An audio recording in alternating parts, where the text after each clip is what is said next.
This is Capital Ideas TV. Coming up, QYOU Media Chairman Scott Paterson, creating a new MTV for the mobile age. StoneCastle Investment Management founder Bruce Campbell with 3 investment ideas. And Spartan Fund Management's Ed Sollbach with some core and more ideas. MTV changed the music world. Now some of the people behind it want to do the same thing for the mobile age. QYOU Media curates and packages video from the web, partners with established broadcasters, and then targets the hard-to-reach millennial market. The company is growing revenue quickly, and it says profitability is around the corner. We talked to the chairman of QYOU Media, Scott Paterson. So Scott, I've checked your website. It's very cool. I've looked at your investor presentation. Really interesting, fascinating company, what QYOU Media does. And there are a lot of moving parts. So can you sort of distill it down into exactly what the company does? Absolutely. It's actually a very simple concept. In fact, when we started the company 3 years ago, when it was pitched to me by the former head of digital media at Lionsgate Entertainment, which is a company I've been involved in since day one, he told me what it was, and it took me 30 seconds. And I said, wow, that's a brilliant idea. I think it's perfect timing. And the idea is really simple. What would you create today if you were trying to emulate the success of what MTV became in the early 80s? And instead of music videos, it would be the 3-minute short form video that you'd see on YouTube or other sites like that. The high-end, high-quality, HD, 4K, the video of the kid on a skateboard bouncing from the top of a car to the top of a car and going off with a parachute off a mountaintop thing. That type of video is, the viewership of that dwarfs television viewing, and yet you can't find any of it on television. So the growth in mobile, your company says, is even faster than, say, cannabis growth. So give us a sense of how big this is and how exponential the growth is. Well, it's funny you say that because I'm chairman of the company. Our CEO, Kurt Marvis, who's a very, very capable guy, many years ago was on the board of Jump TV, which I was the chairman of, so we got to know the Canadian capital markets a little bit. And as he's come up to get to reacquaint with people and meet some new people, everybody, of course, is talking about pot stocks, and I'm a big investor myself in the space. But the facts are, well, pot's going to do incredibly well, and pot's probably the wrong term for it. The cannabis market, both medical and recreational, looks like it's going to be a fantastic new industry for investors and has a lot of great health benefits as well. But the growth in video on mobile devices, your cell phone, far outpaces it. It's growing at 50% a year. And this is something that started obviously with the internet. If you go back to about 10 years ago, text was the primary thing that the internet was really all about, and then it became still photos, and now it's all about video. And so consumers, and especially the millennial market, which is where we focus, they are literally watching videos ostensibly all day long on their phones. And there are millions, as you say, of these videos of guys on skateboards on the top of cars and so on, going viral. But how do you curate all that? How much of it is human curation? How much of it is algorithms and AI, machine learning and all that? So the business premise is that there's this, undeniable sea of content that's being created every second. In fact, the current stat provided by YouTube themselves is that there's 500 hours every minute. We've been talking for 3 minutes. There's 1,500 hours uploaded to YouTube of content. Now, some of that are professors speaking and a whole bunch of stuff that'd be unrelated to what we're trying to do. Our market's the millennial market. It's still an incredible amount of supply and everything that you could possibly imagine. So we do use technology, we use filters and algorithms, but at the end of the day, one of the things we promise our partners, because we're not a B2C site, you can't go to the QYOU.com and find all these videos. We've done that very, very purposely as a business strategy. Instead, we have partnerships with major media conglomerates around the world who frankly are eager / even desperate to make sure they have some of this content that's millennial focused in their ecosystem. As we all know, we read about it every quarter. How many cord cutters are there for their cable and satellite companies? The big fear for these companies, cable and satellite, and they call them MVPD companies, are the never corders, the kids who will never sign up. Now, we're not a panacea. When we show up and say we're the world leader in providing this short form content that's focused on the millennial audience as a television channel, in television shows, VOD, and on your cell phone, we're not saying we're solving all your problems, but at the margin, we're giving you some of the content that those kids are watching anyway outside of their ecosystems. Scott, tell us about the revenue streams that Q Media has, and how much of that is recurring? We think the recurring element is going to be somewhere in the 70 to 80%. We're growing very fast. First year of revenue was 2015. We had revenues, and I think in US dollars, we report in Canadian dollars, but we had about $700,000 US in 2015. Last year we had $2 million US in revenue, and our CEO has given guidance that he believes will triple revenues this year to $6 million US, and next year we expect to double or triple as well. So we're growing very, very fast. 70 to 80% of that we think is recurring revenue. Why? Because some of the customers, again, the cable, satellite, other content providers are paying us a monthly fee based on number of subscribers or other metrics. Sometimes we're selling a TV show, sometimes it's a one-time fee. You know, an example of something that may feel like it's out of left field, but to give you an example of the various ways in which we can sell our content, we just launched with Lufthansa Airlines. So if you fly to Germany tonight, on the back of the seat, you can click on a block of Q content, and they pay us for that. We just launched in the United States with Buffalo Wild Wings. 3 hours of fresh content. Imagine in between a basketball game or a baseball game, you're eating your chicken wing, and there's these really cool videos playing in the background that are keeping you entertained. With your logo on the screen. Sometimes, yeah. Sometimes. In the United States, we're partners with Sinclair Broadcasting. It's a major $4 billion NASDAQ company, a very large owner of television stations in the United States, and we launched, as the junior partner, a channel with them called TBD. Literally, to be determined is kind of the acronym, and they intend for TBD to be the channel for millennials in North America to watch. That's literally over the air in many markets in the United States. In the US, they have a law called must carry, so it eventually will be on cable and satellite in those markets. But you could log into your cell phone right now and see tbd.com, not only see what's live on television, and this is really important because a lot of the millennials aren't watching television, of course. You could watch what's already taken place. You can look at your favorite series. In some cases, the Q logo is there where it's content that we've actually produced. In other cases, we've literally curated from Machinima and Jukin and some of the big players in Los Angeles that focus on the millennial market. Scott, you've touched on a number of the factors already, but just give us in a nutshell the investment case for Q Media. Well, I think it always starts with management. You know, Kurt Marvis, the CEO, as I mentioned, was the head of digital at Lionsgate Entertainment. He's an incredibly energetic, smart guy who really has a vision of the future. Les Garland is one of our co-founders. He was a co-founding executive of MTV, so we've got a lot of that pedigree. Keep in mind, the guys with gray hair, we're not picking which videos, okay? We have a series of YouTube stars, young people with huge followings that are responsible for producing these programs. But the investment thesis is you've got this content that you don't really need to pay very much for, and you're not taking advantage of them. If you produce YouTube content in front of the camera or behind the camera, director, producer, writer, your goal is to be discovered. So when we show up and say, we're gonna get you on TBD in the United States, we're gonna put you on Tata Sky in India, Vodafone in Portugal, we're gonna have you on Q Sports, which is a TV show we produced for Liberty Global in the Netherlands. That's a dream for somebody who's producing YouTube content. So we can, and really important to the business model, we pay very, very little for the content. On the other end of the scale, these big providers, all those kind of companies I referred to, when we walk in and say, here's what we do for a living, we're the world leader, we have millions of these videos under license, and we'll package them in a TVware fashion any way you want it, or all the ways that we just described, mobile, VOD, linear channel, et cetera, et cetera. Generally speaking, they say, wow, we need to find a way to put this into our ecosystem. And it's why we're growing so fast, and we think that our market cap, you know, really doesn't reflect remotely the nature of the relationships we put in place to date, and hopefully the tremendous growth we're going to have in the next couple of years. Bruce Campbell is the founder of StoneCastle Investment Management. He's a well-known portfolio manager, very visible on BNN. I've interviewed him many times, and we were happy to have him here in our studio at Capital Ideas TV as he brought us 3 investment ideas. Here's our chat with Bruce Campbell.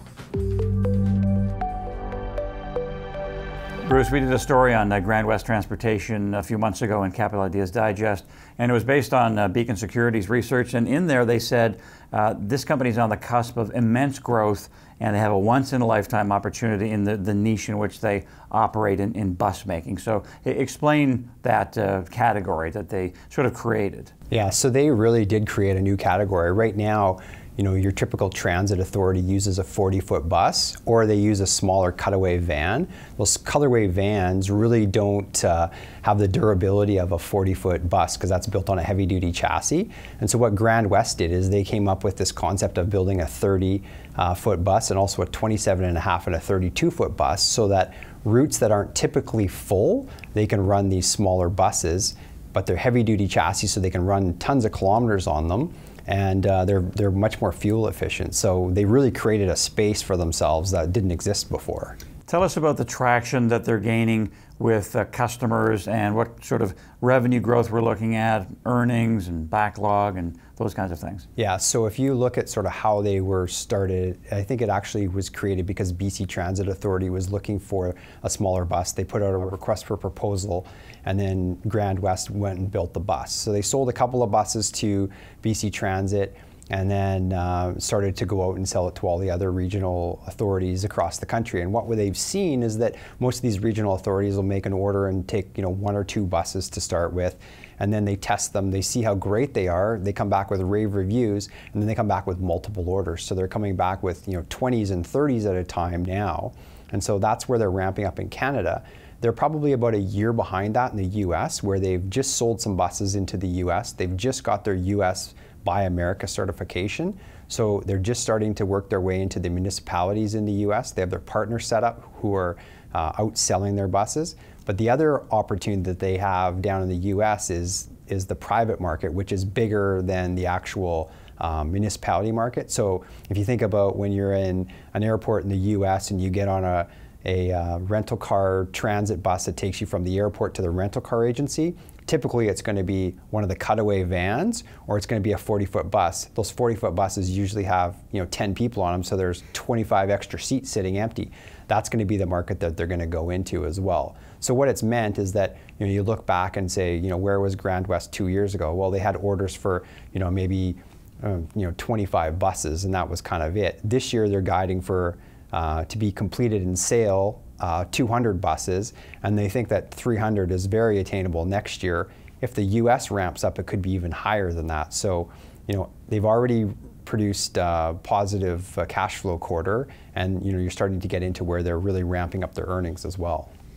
Let's move along to BeWhere, which is in the Internet of Things sector. They have Bell as a client, you've got Huawei as a client, or at least a partner, and Afria is a client. So some big names there.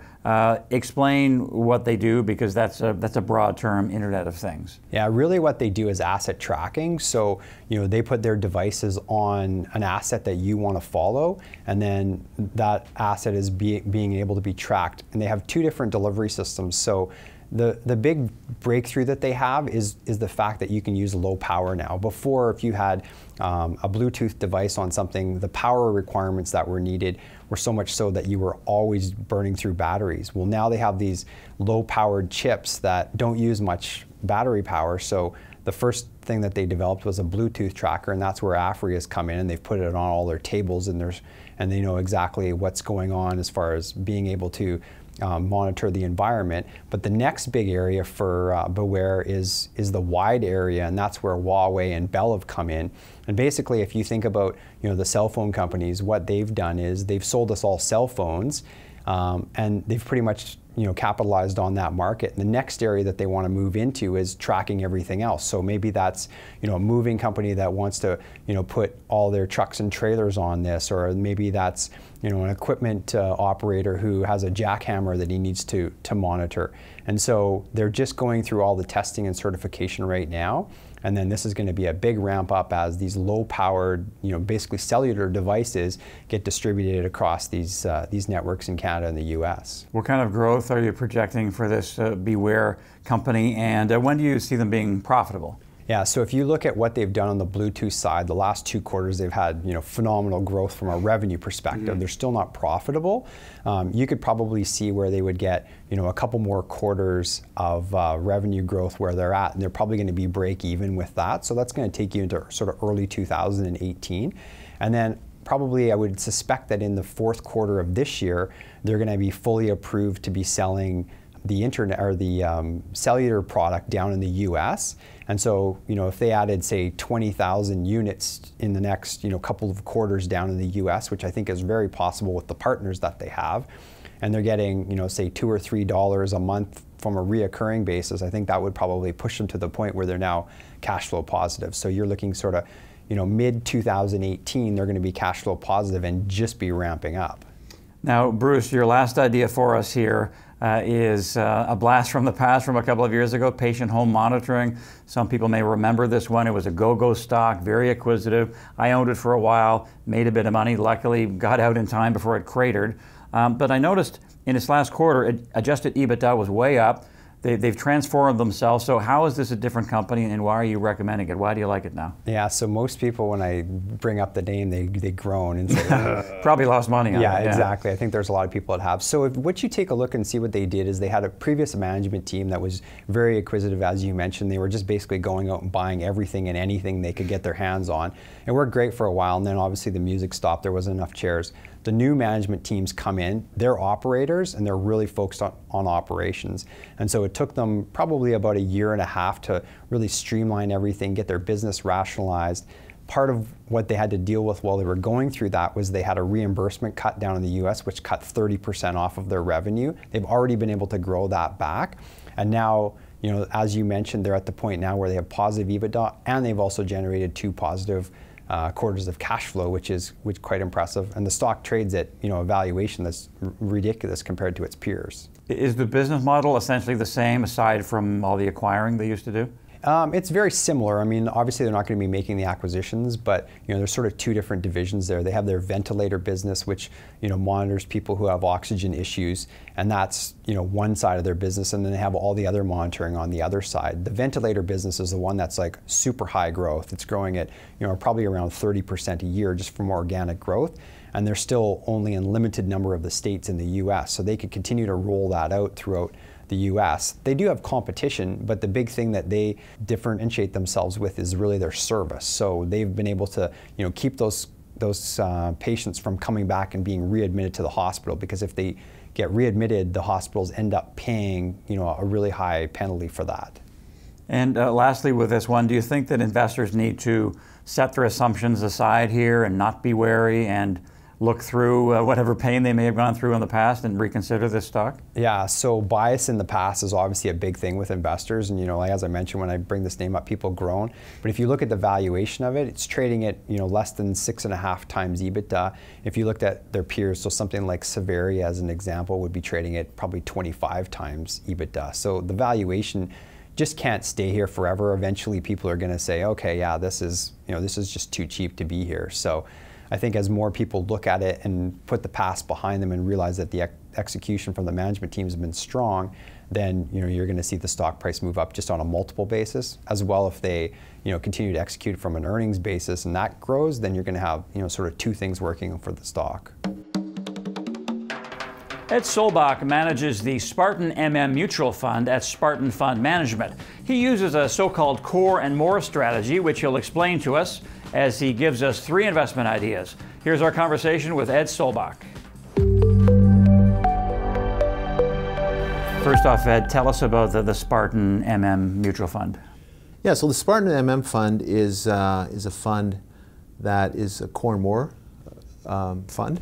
And that means what? That's a strategy. Yeah, so we put our fund into 2 buckets. The core, which is more longer term, and the more is things a little more speculative. So, and everything in the fund has to fit into our top-down macro view. So we have a view in terms of interest rates, commodities, et cetera. So right now we think yesterday the Fed signaled that they were going to start running off their balance sheet. So that's going to pressure the long bonds. So we're positioned somewhat for the banks, insurers that will benefit from a higher bond price. So it has to fit into the macro view. That's one unique feature.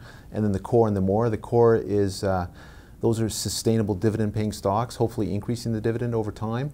And those are less maintenance type of positions, hopefully that just kind of you collect your dividend. It could be bonds, it could be convertibles, it could be preferreds. And then the more, it could be very small cap stocks, or it could be bonds that are risky, or it could be like an airline, like we have Air Canada in the more. we have American Airlines. Just because of the nature of the business, it's quite risky. So we classify them as more, and we do a little more trading on the more side of the portfolio. Now, on the more side of the portfolio, and one of the ideas you're bringing us today is the STARS Group, and some people might wonder what that is, but they probably know the name Amaya. Yeah. So would you say that because the founder is sort of out of the picture now, that this is, in a sense, a turnaround story as they clean things up? And again, or not again, but tell us about the business model in the gaming sector. Yeah, so they're in poker and gaming, and you're right, that story has, last couple of years, a bit of hair on it in terms of regulatories, in terms of the founder, in terms of a failed takeover, and so certainly the stock was punished for that, and it's in a risky sector somewhat. You're dealing with governments, regulatories that are always trying to shut them down, but on the other hand, there's everything's moving to the web, and there's secular growth there. In the last quarter, they grew revenues about 8%, which we found pretty attractive, and they've raised guidance twice in the last month. They just raised their EBITDA and revenue guidance again for 2017. Because of the hair and the problems they had in the past, it is a bit of a turnaround. You could think of it that way. Although operationally, despite all these problems, the business kept growing and growing and growing through the whole thing. So we found that attractive. It was just a lot of perception and regulatory and a lot of board machinations and things like that. Now, this next one would be in your core part of your portfolio, presumably, Dream Global REIT. They operate in Germany, Austria, they've moved into the Netherlands now. Yeah. What are some of the factors that you like about Dream Global? Well, first of all, it has a 7.2% yield. So for our core, if we can just collect that dividend over time, we're very happy with that. That's a nice return. And in terms of the yields, like we just talked about, my macro view in terms of, we've raised rates in the States, we've raised rates twice in Canada, so that's pressuring the REITs, the interest sensitives in Canada. So we really like Europe in terms of REITs, because Europe is behind the US and in terms of raising rates. They're still doing full quantitative easing and printing money and holding down the bond yield, whereas in the U.S., they've raised rates, and now they're trying to run off their balance sheet, so rates are rising, so that hurts the interest sensitive. So you look at someone like Dream Global, they just did a huge acquisition, expanding their portfolio, diversifying their customer base in terms of office, and they can get mortgages on their properties in Europe for 1.5%. So, if they buy something with a 4 or 5% cap rate, it's hugely accretive. And so if we look out 2-3 years, we see rates still staying lower longer in Europe than here. So that's where we like Dream Global in terms of the REITs and the interest sensitives. Very good, and that one's been hitting multiple 52-week highs, as you know. Yeah. Now, Canwel Building, we did a cover story on them a while ago in the Digest, and this used to be a $20 stock, as you know, got down to $4, has really turned things around. So give us a few of the factors that you like there. Is part of it the U.S. exposure? Well, yeah, they're expanding into the U.S. People think of it as a forest products, but only 3% of their revenues come from actually, harvesting lumber. And so I think it's been tarred a bit with the softwood lumber dispute, although despite the softwood lumber dispute, a lot of the forestry stocks have been, kind of on fire this last summer. But first of all, there's an 8.9% yield on this thing. And they're a consolidator of the pressure treating business, so in Canada and the US. They just had a big acquisition in Hawaii. So, again, it's the macro view. As long as housing, we see rates rising slowly, but we don't see a recession. We see housing continue to expand. There's continued demand for housing. So as long as there's demand for housing, as long as there are housing starts growing in Canada, the U.S., this company can continue to consolidate, continue to grow, continue to pay their dividend, and hopefully at some point even raise that dividend. So. Is their payout ratio fairly low comparatively? Well, it's they've had some hiccups in terms of the harvest and in the spring, so it's fairly, it's about near 100% right now. So it's near the edge, and so it's being penalized for that. But but I think people aren't really looking at the growth of it either, and the acquisitions that they can do to bring that down over time. So, and again, in this environment with low interest rates, as you make acquisitions and you pay for the acquisitions with fairly low debt, low service cost debt, you can bring that down pretty quickly. So. From the heart of the financial district in downtown Toronto, that's our show for this week. I'm Mark Bunting. Before we go, we'd like to announce a new personalized research service for you. All you have to do is sign up as a premium subscriber at capitalideasresearch.com. Then ask a question about a company you're interested in, and Fabrice Taylor will answer that question in either the Capital Ideas Digest or here on Capital Ideas TV. So sign up today. Thanks a lot for watching, and thanks for investing like a pro. We'll see you next time.